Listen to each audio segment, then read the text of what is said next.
তো আমরা একটা কেরালায় একটা জায়গা কিনেছি না, অনেক দিন আগেই কেনা হয়েছে কিন্তু দেখানো হয়নি।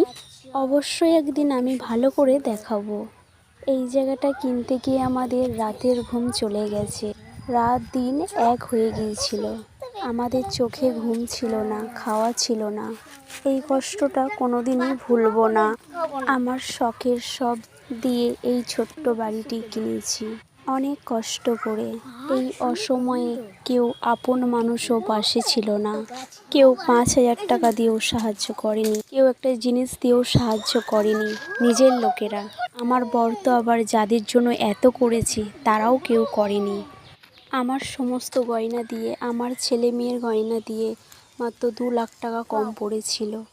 এই 2 লাখ টাকা কম পড়েছিল বলেই ভগবান মানুষ চেনালো। নিজের স্বপ্নের গাড়িটাও বিক্রি করে দিলাম। আমার এই কষ্ট দেখে আমার মা বাবা, আমার দাদা বৌদি থাকতে পারেনি। ওরা আমাকে